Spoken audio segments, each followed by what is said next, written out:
Bonsoir à tous et bienvenue sur le plateau d'Un cœur qui écoute votre émission de spiritualité. Aujourd'hui, une fois n'est pas coutume, nous recevons un couple. Bonjour à tous les deux. Bonjour. Alors, vous êtes Marguerite et Daniel Friedman. Alors, vous êtes là tous les deux parce que ce livre qui s'appelle « L'appel judéo-chrétien de David et Magali » est un dialogue. Vous êtes tous les deux dedans.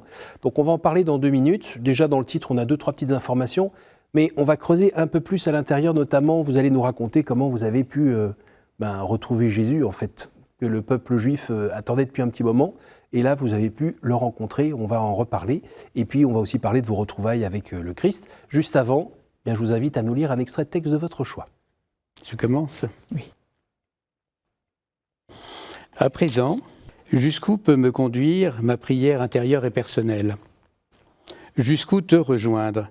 Quand je te cherche devant l'hostie, elle me dit que tu es là, mais si proche et si loin pourtant. Le pain de la vie exposé se fait porte-parole de la coupe du salut. Au plus profond, les yeux mouillés de mon cœur me plongent dans l'abîme à la rencontre de la fine pointe, là où tout basculerait si ta main ne me retenait. Tu me dis de rester auprès des vivants, l'ultime rencontre est pour plus tard. Seigneur, tu me tends l'embuscade amoureuse dans la pénombre de mes insomnies. Où me rendre ? Je n'entrevois que ton offre de l'étreinte promise dans tes bras d'éternité. Comment refuser ? Toi seul réponds à ma quête de sens, où toute autre suggestion semble vaine.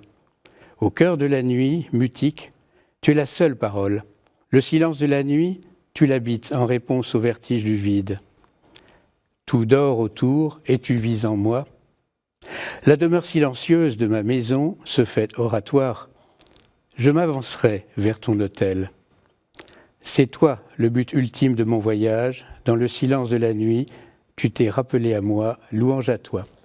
C'est Saint Jean de la Croix, c'est ça ? Non, c'est moi. Ah, pardon. Alors, moi, j'ai choisi Edith Stein parce que j'aime beaucoup cette personne. Et là, elle écrit quelque chose qui me touche vraiment. « Qui es-tu, lumière, toi qui me remplis et éclaire l'obscurité de mon cœur ?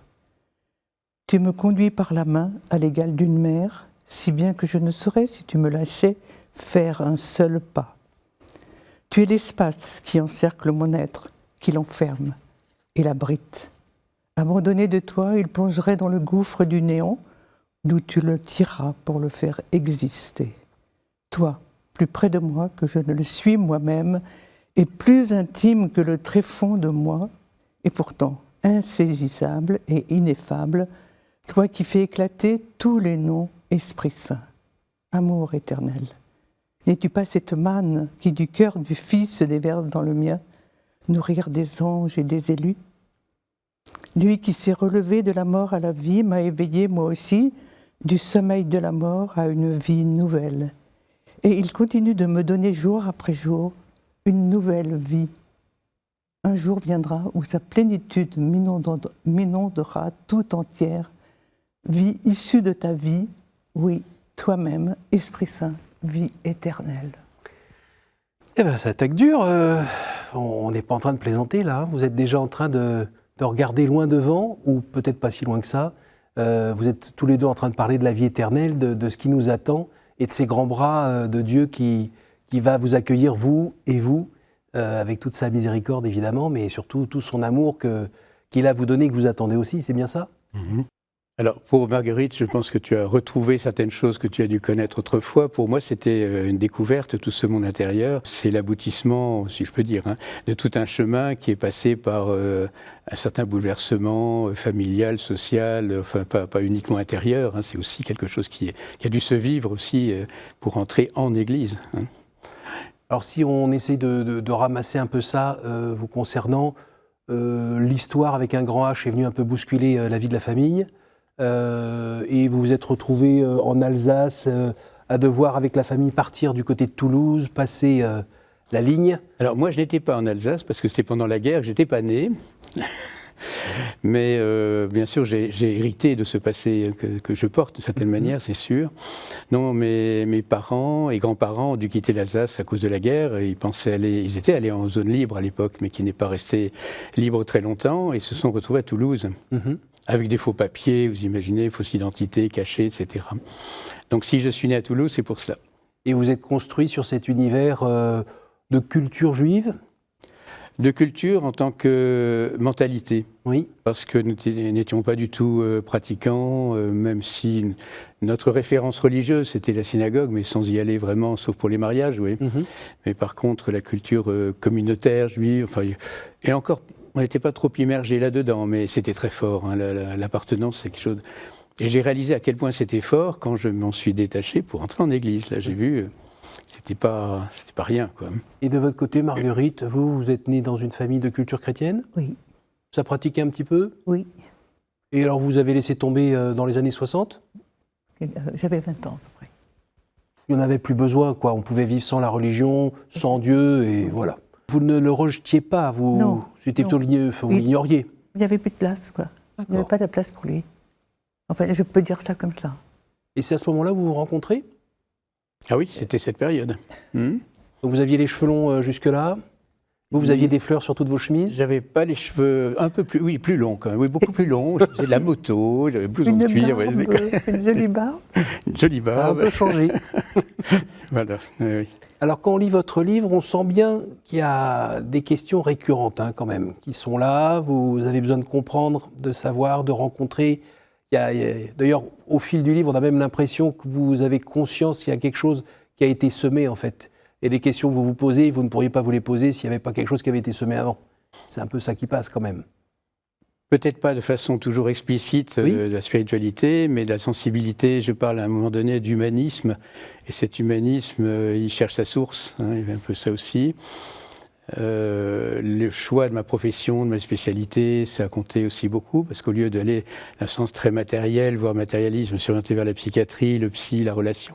Il y a beaucoup de choses comme ça qui ont convergé vers une recherche peut-être de vie intérieure, et puis pourquoi pas après le Seigneur, quoi.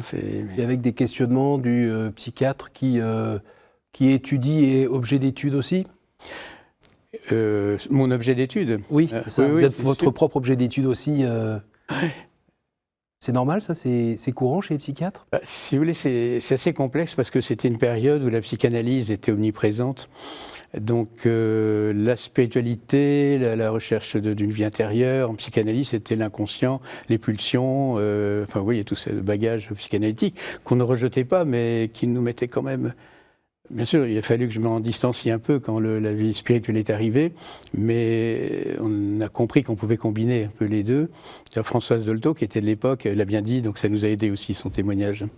Et alors, quand il partait sur ces questions un peu existentielles, intérieures, vous faisiez quoi? Vous le regardiez ou Non, il y ça avait réveillait un chez vous? certain écho, Oui. mais souterrain, en fait. Mais il y avait une écoute, c'est sûr. Mais c'est avec notre premier enfant, en fait, nos premiers enfants, enfin nos enfants, que la question la plus profonde s'est posée. Qu'est-ce qu'on faisait de la vie? Avec qui était responsable de la vie? Alors là, Dieu, source de la vie. Et petit à petit, source de tout don. Dieu, il était là, quoi. Et c'est redevenu pour vous une évidence? Oui. Mais il faut creuser, hein, bien entendu, que c'était une évidence, bien sûr, mais à travailler tous les jours, quoi. C'est-à-dire, Oui, pour toi, tu retrouvais quelque chose que moi, je n'avais pas vraiment connu. Et il a fallu quand même un peu ce qu'on appelle un chemin de Damas, vous voyez, quelque chose d'assez... où le pilier de la Vierge du pilier de Notre-Dame, bon, c'était pas quelque chose de violent, mais c'était un moment assez décisif qu'il m'a fallu traverser pour vraiment lâcher prise et que la foi dans l'existence de Dieu devienne une relation personnelle à Dieu. C'est quand même la foi, c'est en deux temps. Juste avant que vous nous racontiez ça, est-ce que vous pourriez me dire un petit mot sur Pinocchio? J'ai eu envie d'en parler d'abord parce que ça m'a marqué. Vous savez, à l'époque, on avait des disques vinyles. Et puis, il y avait l'histoire de Pinocchio et on tournait les pages du livre qu'on regardait. Donc, je trouvais cette histoire très belle. Mes frères et moi, on la lisait, on l'écoutait. Et puis, les disques vinyles, ils ont tous un jour ou l'autre une rayure. Alors, la rayure est tombée là où il fallait. Alors, je te pardonne. Parce que Pinocchio demandait pardon, il avait un grand nez parce qu'il avait menti, etc. Puis il obtient le pardon. Alors je te pardonne, en circuit comme ça. Alors je te pardonne. Je te pardonne. Et alors, plus tard, dans une émission radio que j'ai écoutée, j'avais entendu quelqu'un qui disait « Je ne peux pas supporter cette histoire moralisante de Pinocchio. » Je disais « Mais qu'est-ce qu'il fait à mon Pinocchio? J'ai tellement aimé. C'est tellement beau cette histoire de cet enfant en perdition qui comprend, qui a le sens moral, disons, qui reprend, qui devient vraiment un humain. » Alors j'avais envie de le dire parce que c'était dans mon enfance quelque chose qui m'a marqué. Et pourquoi ce point justement précis sur le pardon? C'était quelque chose d'important pour vous à ce moment-là aussi? Ce moment-là, quand j'étais enfant ou après? Quand vous étiez enfant, est-ce que... Oui, je réalise, ça faisait partie de l'histoire de Pinocchio, ça c'est sûr. Oui, c'était l'île aux enfants, la perdition, puis le retour. Mais dans votre vie, ce besoin de pardonner, vous le sentiez ou pas? Oui, mais c'était pas le Christ qui était derrière. C'était la notion de pardon. Oui, ça comptait quand même. Oui. Mais voilà, sans plus. C'était une donnée morale, le sens moral. Je pense que ça a quelque chose à dire. Alors, est-ce que vous pouvez nous raconter cette rencontre avec le Seigneur finalement?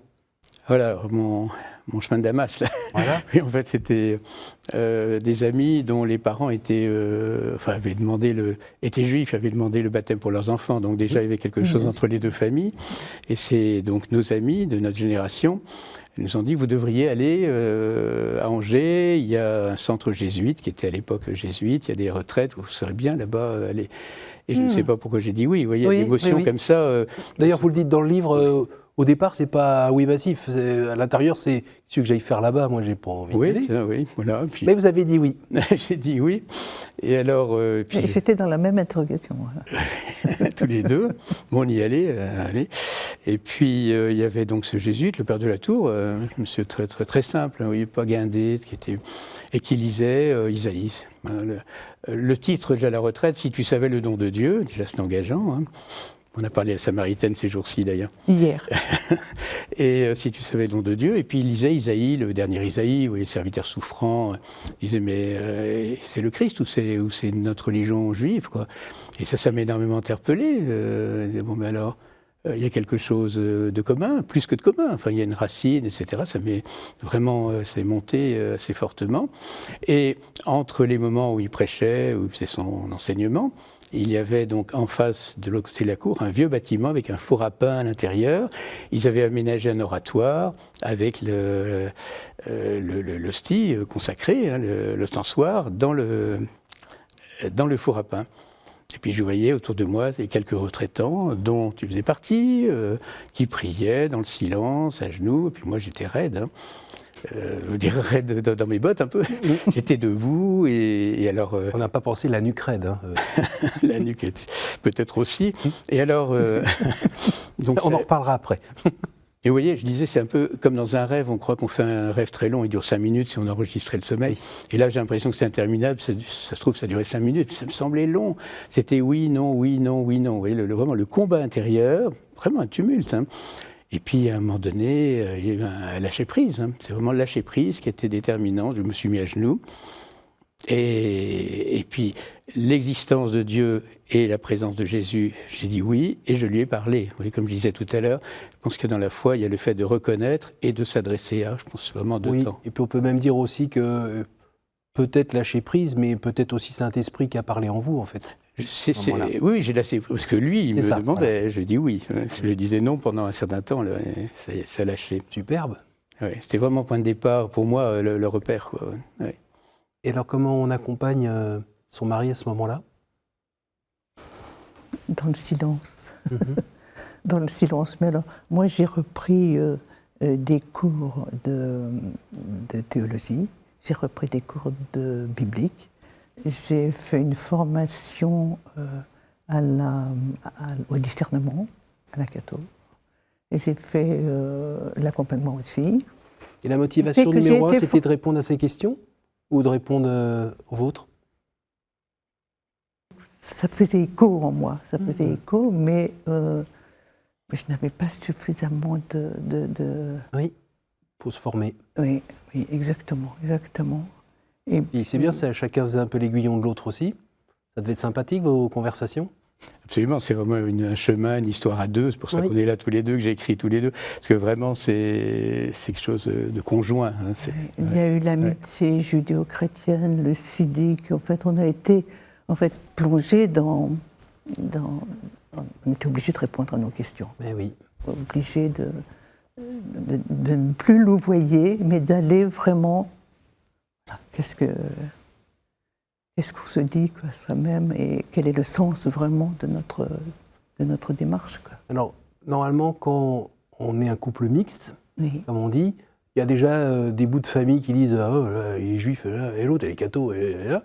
Mais alors, une fois que tous les deux, vous vous engagez dans un chemin de conversion, si on peut parler de conversion, comment ont réagi les membres de votre famille? De mon côté, Ah oui. Pas du tout de la même manière que ma belle famille, vous en doutez. Donc de mon côté, non, c'était pas une... tant qu'on parlait ni baptême, ni circoncision, ni rien de tout ça, ni... Tu dis ce que tu veux, mais t'es juif. Si tu restes juif, ça va. Voilà, et puis bon, bonne chance, parce que ça va pas être facile. Hein, bon. Et puis voilà, mais le jour, évidemment, où j'ai déclaré, par écrit d'ailleurs, mes parents, que je demandais le baptême, j'ai eu une réaction, évidemment, par écrit d'ailleurs, qui était très, très forte, violente par les mots. Hein. Ça ne nous a pas empêchés de nous voir par la suite, hein, mais c'était peut-être un peu plus froid que ça n'avait été. Mais voilà. Bon, en fait, il n'y a pas eu d'affrontement vraiment face à face violent, il n'y a pas eu cela. Par contre, en moi, il y a eu ce que j'appelle la pression de loyauté, oui. hein, qui me disait intérieurement, c'est pas facile ce que tu vis, il faut y aller. Donc, après, j'ai une expression qui est souvent revenue, je vois dans le livre, je l'ai écrit, ne pas se dérober, hein, parce qu'on a envie de se dérober. Hein. Alors, vis-à-vis de quoi, de qui? Vis-à-vis de la démarche et de la publier. C'est ça, c'est plus simple de gentiment soit laisser tomber, soit aller le vivre dans son coin. Voilà. On est que là, à un moment, vous le dites d'ailleurs, après avoir un petit peu avancé dans le livre, on vous entend dire, ok, maintenant, il faut le dire, quoi. Ninive. Et oui, c'est ça. Il faut l'annoncer. Il faut l'annoncer. Je préfère aller me cacher dans ma baleine, c'est ça? Et oui, alors c'est vrai que Jonas m'a eu beaucoup. D'ailleurs, dans Pinocchio, il y a Jonas. Donc, il y a quelque chose. C'est vrai, tout à fait. Il y a quelque chose. Oui, Jonas m'a beaucoup marqué, c'est sûr. Et Jonas ne dit pas ce qui s'est passé dans sa famille quand il était à Ninive, parce que Ninive est une ville païenne. Qu'est-ce qu'un juif va faire là-bas, hein? Peut-être que ça n'a pas été facile, dans le fond, on a vécu la même chose, hein, toute proportion gardée. Et alors, dans Jonas, moi, ce que j'aime bien, c'est qu'il finit par faire son boulot. Et après, il y a toute la partie, la fin de Jonas, dont on parle très peu, c'est qu'on appelle le ricin, et qui est assez longue, en fait, dans le livre de Jonas. Il a fait son travail, il a converti une grande ville, mais il est toujours là à regarder et à se lamenter, parce que finalement, il n'a plus rien à faire là, et puis il retourne chez lui. Et c'est là que Dieu lui dit, mais non, tu dois avoir le souci de cette ville que tu as convertie, voir ce qu'elle devient. Et donc tu n'as pas à lâcher les goïms que tu as convertis.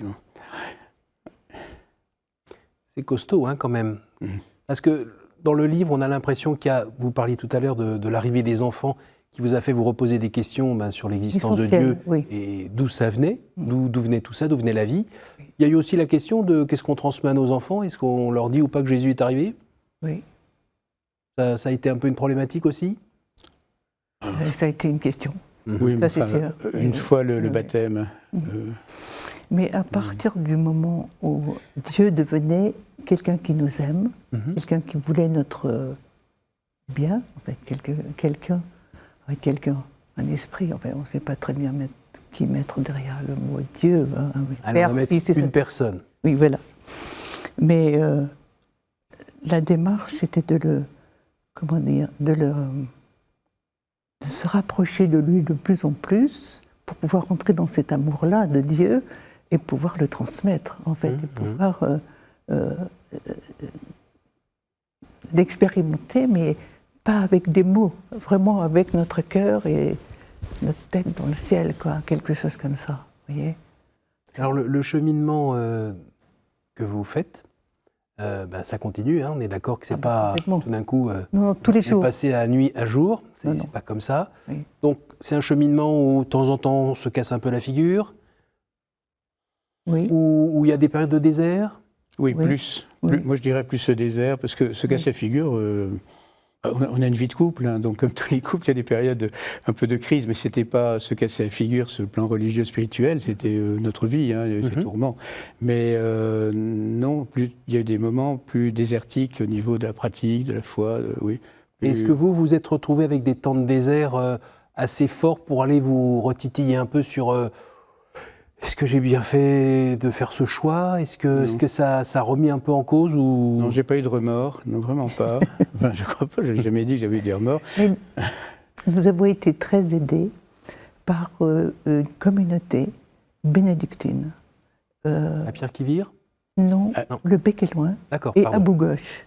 Abou Ghosh étant une petite communauté issue du Bec et loin qui est arrivée tout près de Jérusalem, à 15 km, sur un lieu dit d'Emmaüs. Et eux, en fait, il y a une réciprocité d'échanges tellement fort, en fait, c'était des vrais amis, en fait, et ce sont des vrais amis et qui sont toujours là, en fait, et nous ont appris à prier avec les psaumes, nous ont appris à utiliser ces psaumes tous les jours, en fait. Vous voyez, on n'a pas vraiment, en fait, moi je n'ai jamais connu vraiment de moment où, comme j'avais connu avant. En fait. Avant, ça a été un avant. Donc vous Et nous après, invitez c'était à être accompagnés et à ne pas vivre ça tout seul. Donc déjà tous les deux, mais être accompagnés aussi avec des moines ou un prêtre ou je ne sais pas. Oui. Et est-ce qu'il y a une manière aussi de ne pas culpabiliser sur toutes ces années qui ont été peut-être un peu inutiles ou gâchées, je ne sais pas. Oui, Oui. de temps en temps c'est revenu ça. Oui, Comment vous avez fait pour garder ça à sa place? Parce que souvent le malheur de l'homme c'est de regretter les choses passées, s'inquiéter des choses futures et oublier de vivre maintenant. s'accrocher à cette miséricorde de Dieu. C'est dire Dieu est miséricordieux, mais plus qu'on ne peut l'imaginer. Voilà, voilà. Alors ça, il faut se raccrocher à cela. Et puis, en fait, Jésus, en fait, la personne de Jésus nous dit cela. Et votre métier a contribué à vous aider à avancer, nommer et vivre tout ça plus sereinement, ou ça a plutôt fait l'inverse en bloquant un peu, en disant que finalement votre recherche de quelque chose de plus élevé, de Dieu ou autre, s'expliquait par le besoin que nous avons tous de nous appuyer sur... Non, j'ai pas cherché j'ai pas rationalisé, j'ai pas cherché de raisonnement à ce niveau-là. Non, je pense pas. Par contre, ça m'a confronté, ça m'a fait réaliser que c'était difficile de savoir qu'est-ce qui était de l'inconscient, de la vie psychique, en tant que psychologie, données psychologiques, et parallèlement l'Esprit Saint qui travaille une personne. Et qu'est-ce qui se dit là? Qu'est-ce qui se vit? C'est l'Esprit Saint qui travaille, un combat spirituel, ou est-ce que c'est de la psychologie pure? Et c'est toujours un discernement qu'on aide à faire, on aide le patient à le faire, mais c'est vrai que c'est une difficulté réelle, hein, ça oui. Et alors, moi, ce que ça m'a apporté dans mon métier aussi, c'est que le bouche à oreille a fait que j'avais cette écoute, et les gens le savaient, et beaucoup de personnes qui vivaient la foi chrétienne sont venues me voir, et c'était très intéressant pour moi, et puis eux, ça les soulageait, ça aurait été bien écoutés. Mais sinon, non, les tourments, au départ, ça n'a pas trop posé de tourments au départ dans mon travail, hein, ça, c'est petit à petit, il y a une maturation que c'est fait. Bon. On arrive déjà à la fin de cette émission. Ça va être le temps des questions très courtes et des réponses très très courtes, puisque vous êtes deux. Est-ce que vous pourriez me dire un chiffre entre 1 et 10, s'il vous plaît? 6.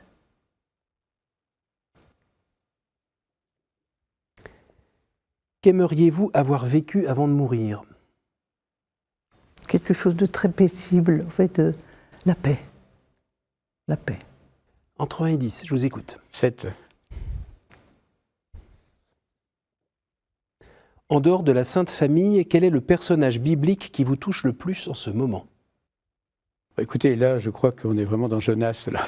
je reste fixé sur Jonas. C'est un personnage biblique qui me touche, qui me rejoint. Hein, oui.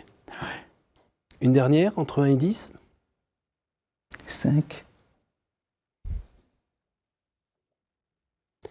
Quelle image vous faites-vous du paradis?